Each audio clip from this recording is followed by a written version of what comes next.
Quiet, please. Quiet, please.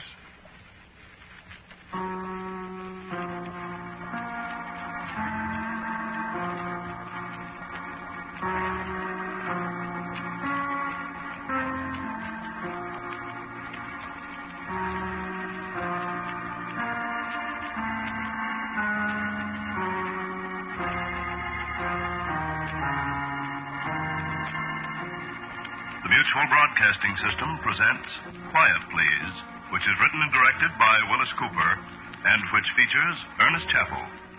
Quiet, Please, for tonight is called A Night to Forget.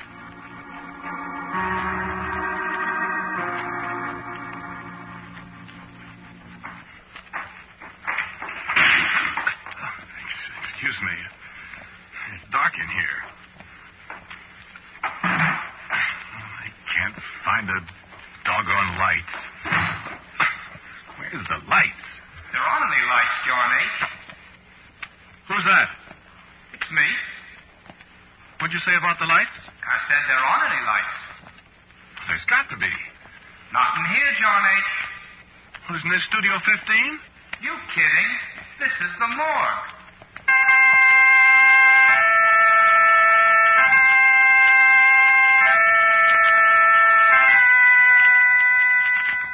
That was last night. I think it was a dream. I remember I went to bed early because I had to get up so early this morning to get that stuff to Ted before he takes off for California. I drank a bottle of ginger ale with some lemon juice. I read Variety for about 15 minutes. Then I went to sleep. Must have been no later than 10:30. Then this happened. You know how it is sometimes when you get in a dream and you don't think you're dreaming, and when you wake up you wonder whether it happened or not? Well, I was walking down the hall to Studio 15 for this broadcast, and when I went in, it was all dark. And I stumbled around trying to find the lights, and I hit my shin on something. And then this voice in the dark talked to me. You kidding? This is the morgue. I'll be darned if I can figure it out. I think it was a dream, all right. But my shin hurts where I barked it. And it's all black and blue.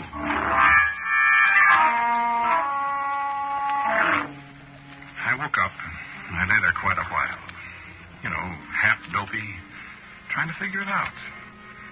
I turned the lights on finally, and I was right there in my room with my shin hurting me. I know I hadn't been out of bed because I was all wound up in the covers. And I couldn't get back to sleep again. You know how it is? You have a nightmare and you're afraid to go back to sleep because you might have another one, a worse one. Well, listen. I was just lying there in my own room with the lights on, looking at the ceiling and trying to think. And it began to get dark. No, the lights didn't go out. I could see the lights. But it was dark. Everything just sort of faded. Like in a movie, you know? And pretty soon it was black dark. I tried to get up, but I couldn't. And I just lay there, flat on my back, in the dark and the silence, and I was scared. Doesn't he look nice? Beautiful. He's got that blue and white shirt on that I gave him. I wish I could have got that tie for him in time. I always liked that tie. It is pretty. He certainly looks nice. Certainly does. Look, will you two please get out of my room? What'd you say, John H.? I said get out of my room. Why, this isn't your room, John H. Now, look. Of course it isn't. Now, look, if I have to get up and chase you out of here... Right, John H. You know you can't get up. Of course you can't. You're dead, John H.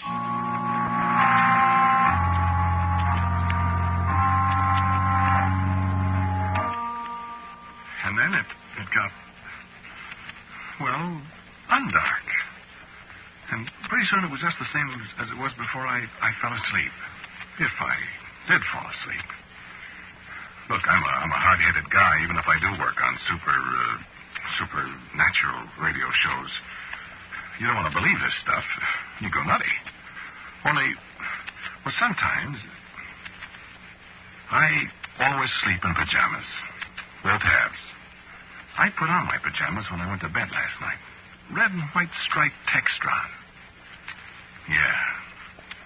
Well, when I woke up, or when it got undark again, I was wearing a blue and white shirt I never saw in my life.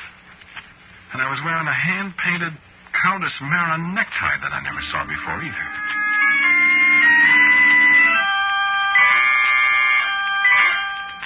So this is too good. Somebody's playing funny jokes on me. I love practical jokers. In a pig's eye, I do. Radio's full of practical jokers. All sorts of bum gags, like Don Amici used to do when he was a radio actor. You used to be reading a commercial, giving it this or that. Don would come up behind you and start to take your coat off. Well, you know you can't stop. You're on the air and you have to make with this thing. So you wiggle around. The first thing you'd have your coat. Then he'd unbutton your suspender buttons. Take off your necktie. You can't do a thing but keep that old smile in your voice and go about locked-in goodness and please, Mrs. Housewife, buy the large economy size and holding onto your pants with one hand, and it's all very, very funny. Especially if the sponsor's sitting there in the booth looking at you. So I say to myself, some practical joker. Only I add a couple of adjectives to that. Only thing is, how did he get the lights to go out? I lie there a while, and I think, and I try to figure it out. And I shut my eyes, I guess. Anyway, when I opened them, it was dark again.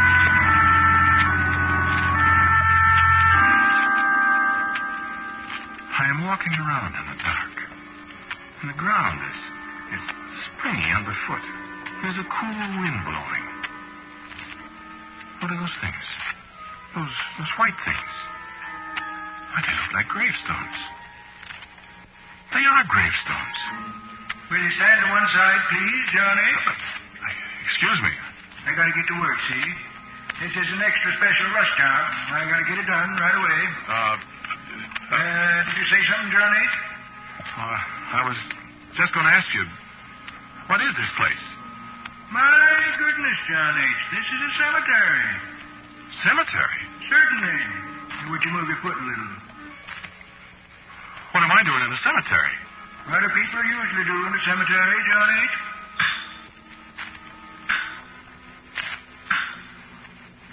Why, what are you doing? Me? I'm just chiseling your name on this gravestone.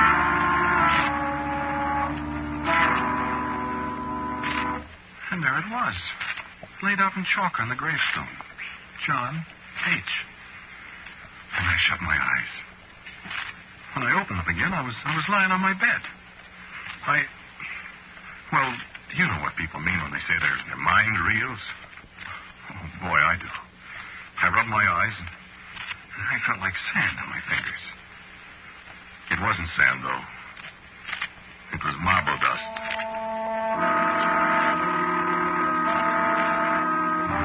And brother, I was shivering. This kind of nightmare is a little too real. And the telephone rang. And so I got up to answer it. Mind you, I was awake. Well, I know I was. Well, the lights were on. I got up and I picked up the receiver. And I said, hello? Hello?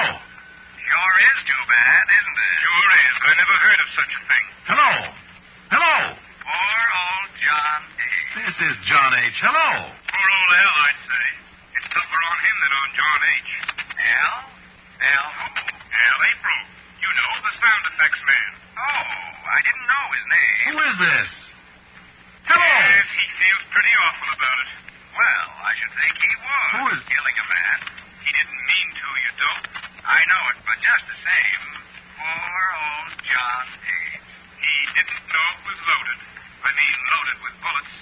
Matter of fact, there was just the one bullet. one was enough. Right on the air, too. Yeah. I bet that was the first time a radio audience ever heard a real killing. Yeah. Hello. I want to know who this is. What about his commercials? You know? John H., you mean? Yeah. Well, I'm auditioning for the big one tomorrow. You are? Yeah, they called me this morning. Gee, I wonder if I could get in on that. Well, I don't know. I'm pretty sure they're going to pick me. I think I'll try anyway. Sure you won't mind? No, oh no. Well, I'll see you. Poor old John H. Yeah, too bad, wasn't it? So long. Who is that? Hello. Hello. Yes, sir? You got me in on a crossed wire or something. Oh, no, sir. Well, when you rang me, I picked up the phone Well, and... I'm sorry, sir, but I didn't ring you. What? Well, I haven't had a call for you all evening.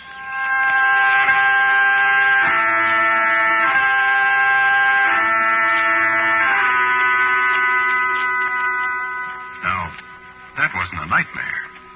Or a dream. That happened. Even if the operator did say she didn't ring me. Whoever it was playing a joke on me, they fixed it with the operator so she'd say that.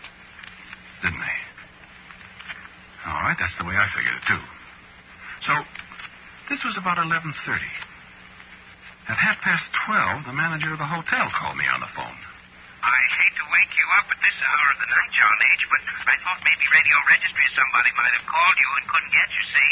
And I know how important it is for people on the radio to get their calls. What are you talking about? Well, I just thought you might want to call registry and see if they've been trying to get you, see? I don't get it. Oh, excuse me. See, something happened to our telephones about 10 o'clock, and nobody's been able to get a call in or out of the hotel since then.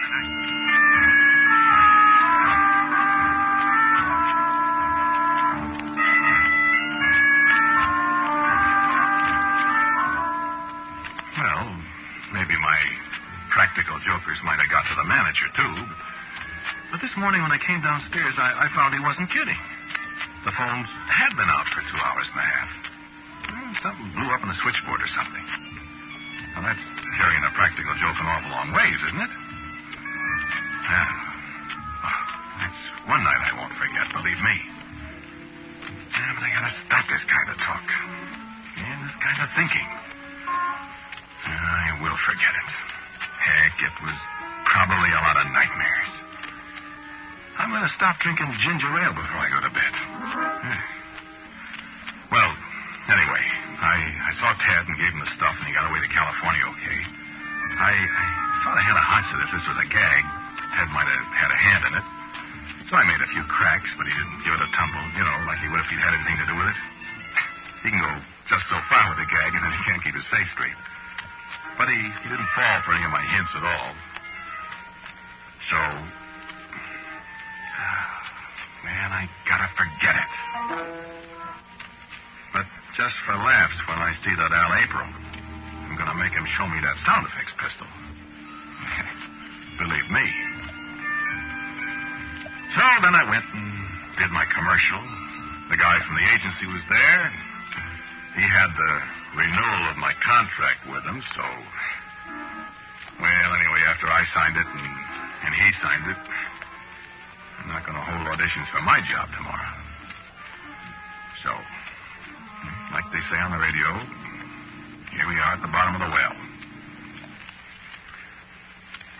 This is no dream. This is the hallway that goes down to Studio 15. And there's Miss Rose. Hello, Miss Rose. Through the door. There's the drinking fountain on the left. And the lights are turned down. It's bright. I'm early today. I'm going to be here early so I can talk to Al April and look at that sound effects gun. I'm dreaming now. Got it.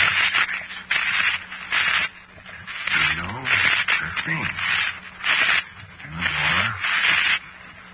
In the control room. Nobody there. Hang up the coat. Go in the studio. Yeah, the light switch is right where it always was. Go on. Yeah, it's pretty interesting, all right. Nothing here yet. You're late, Johnny. Oh. I'm not either. Look at the clock. Oh. Who are you? I'm Mr. D. I got your note and I came right over. Note? What note? The note you wrote me to meet you here tonight. I didn't write any note. Why, you certainly did. I've got it right here in my briefcase. Yeah, got it right here. I don't know what you're talking about, mister. Just a second. Oh, my goodness, I don't seem to have it after all. But I'm here, so that's all that matters, isn't it? What'd you say your name is? D.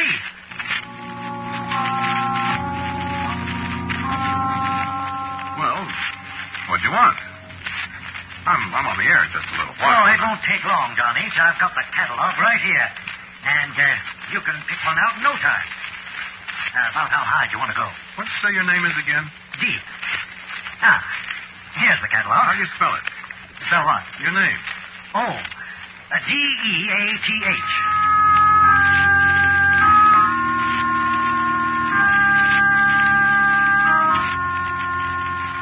Shall we sit down here at the table where I can spread out the catalog? Listen, Mr.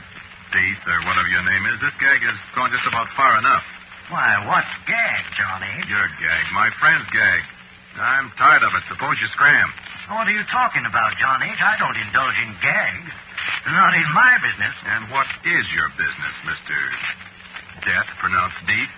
I don't know whether you're trying some of your radio humor on me, John H. You drag me all the way down from the Bronx to let you pick out a coffin. A coffin? You think I'm in the grocery business? Listen, Now, this one here you wouldn't want. Man as well-known and prosperous as you, John H., you wouldn't want to be found dead in this one. No, sir, you wouldn't be found dead in it. Eh? Look, Buster, I don't want a coffin. Then why did you sign an order for one and pay a substantial down payment? I didn't. All right. Well, let's get this settled. This model, 23, code name Tired. This will set you back $441.23. Tax included, of course. I don't want it. Something a little more expensive, perhaps, eh? Here's a dandy. Code name Sleeping. Solid rosewood. Well, practically solid. Hand-polished silver alloy handles, nylon lining in your choice of color. I don't want it. Okay. Well, what do you know about this for a coincidence? Huh? By George, I didn't know this model was in the book.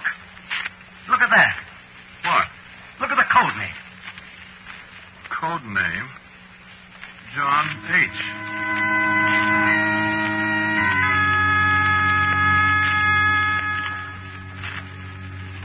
Man, is that a job. You know, I haven't seen this model yet. Look how it's streamlined. Plastics, too. The latest thing. Real built-in factory-engineered dependability. Finest model we've ever made. And look, it's fireproof. And that coincidence about the code name, the John H. You know what, John H.? You'll be the very first user of this latest model. Stand up. What for? My goodness, this is a made-to-measure job, John H. Nothing too good for you famous radio people. Stand right up there. That's it. Now, let me see. Dimension A. My, you have broad shoulders, don't you? Now, let me put this down. There. Listen, mister, please, I'm going to get it absolutely right, John H. I tell you, I can hardly wait to see you in it. Stand still. Listen, this has gone far enough. Just hold the tape, Major. Now, let me see. 3 inches above your head. Now, 6 feet 4 inches. I didn't realize you were that tall, John H. How much do you weigh? Well, let's see. I've lost 17 pounds since I went on the diet. My. You must tell me about that. If we have time. 17 pounds. And that makes it... 191. Oh, my gracious, I can save you a little money then. The oversized models carry a 4% discount, you see. Little ones are harder to make. You're very fortunate, John H. Now, Huh? there's a plaque on the lid. See here? Yeah? Now, well, we can engrave that with any large emblem or, you know, an odd fellow or a moose or anything like that. You are a big fellow, and I suppose you could say in slang that you're a big moose. Get it? No. The only thing I belong to is the lambs. Lambs. Oh, my, John H., I really don't think we could do that. You see, we carry all the well-known emblems in stock, but the lambs, we'd have to have that engraved, and I'm terribly afraid there won't be time. Huh? Oh, you said it was a rush job, remember? Matter of fact, it's tonight, isn't it? What's tonight? When you're to be killed. If I remember correctly, you said in your note with the order that a sound effects pistol was... Mr. D. Did I write that? Well, I couldn't swear to it in court, of course, John H., but somebody wrote it, and your name was signed to it. Well, look. I'll write my name.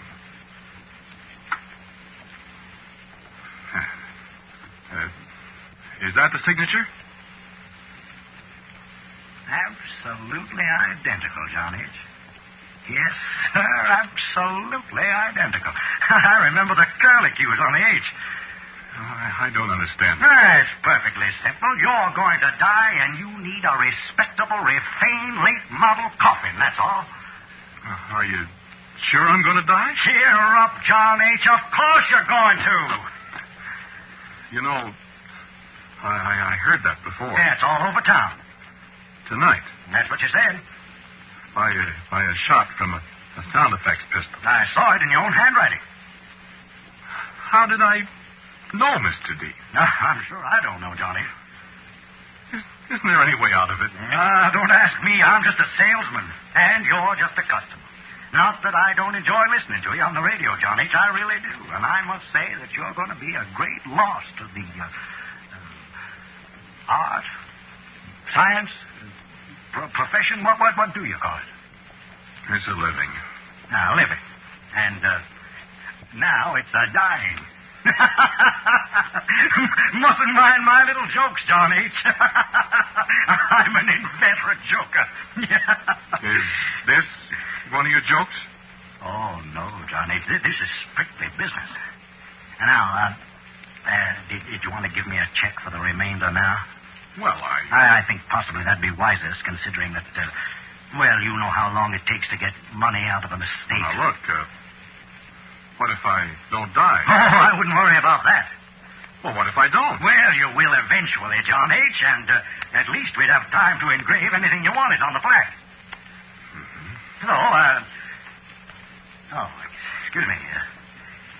Is this the gentleman that's going to shoot you? Huh? Oh. Hello, Al. Hi, John H.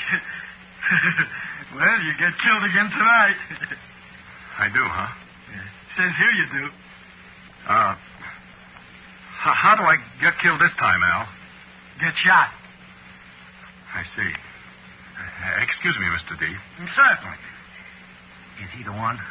He's the sound man. Al April. Huh?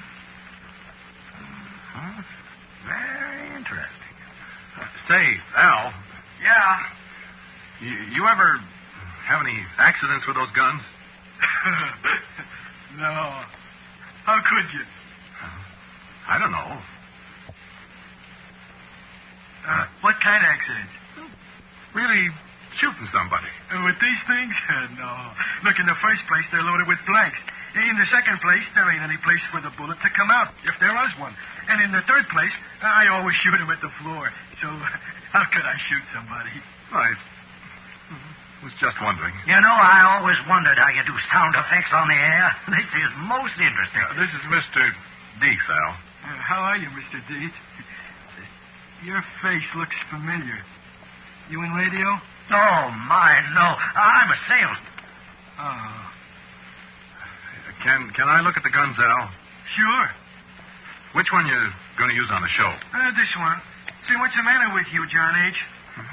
I'm a little nervous, I guess, Al.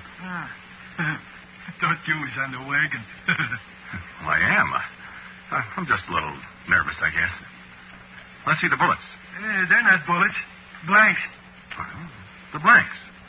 Here. How do you load it? Oh, give it to me. There. Can I shoot it? Sure. What do you want to shoot it for? Well, I got to make sure of something. John H. is sure he's going to be shot tonight. Yeah, that's right, Al. I just want to test out these shells. Well, that's silly because... go ahead. But don't point it at me. Oh, I thought you said you couldn't shoot anybody with it. Well, you know, the wadding. It stings, kind of. You'd use these same shells on the show, huh? Sure. What you scared of? I got a hunch, Al. Well, those are the same shells I'll use on the show. Go ahead and shoot. I'm going to get set up. Okay, Al. You asked for it. Hey, don't point that gun at me. Doggone it. Hey, I told you about that wadding. It stings. Doggone it. I'm sorry, Al. You shot me. There, Mr. Date. Why, John H., you killed him. That's right. So I'm not going to die after all. Take your coffins and get out of here. Why, don't be silly, John H. Of course you're going to die. I am not. Why, certainly you are. You murdered poor Al in cold blood, and they'll send you to the electric chair. Yeah? How are they going to do that? They won't have any witnesses except you. Why, John H., how foolish. What about the people listening to you on the radio? Goodness, John H., don't you know you're on the air?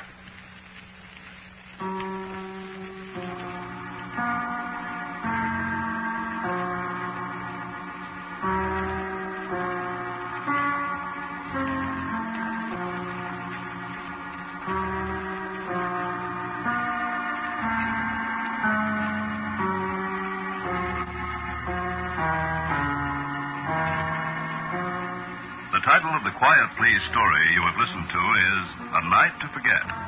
Willis Cooper writes and directs Quiet Please, and John H., the man who spoke to you, was Ernest Chappell.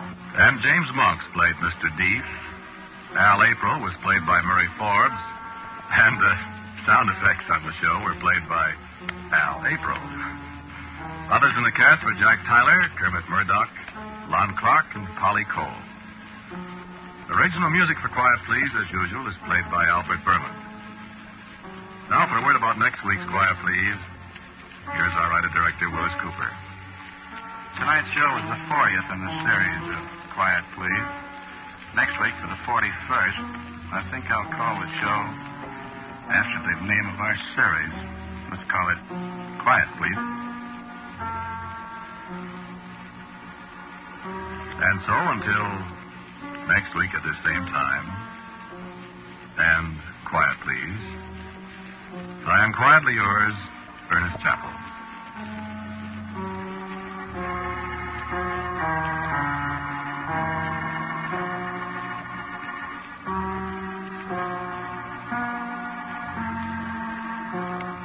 Quiet Please comes to you from New York. This is the Mutual Broadcasting System.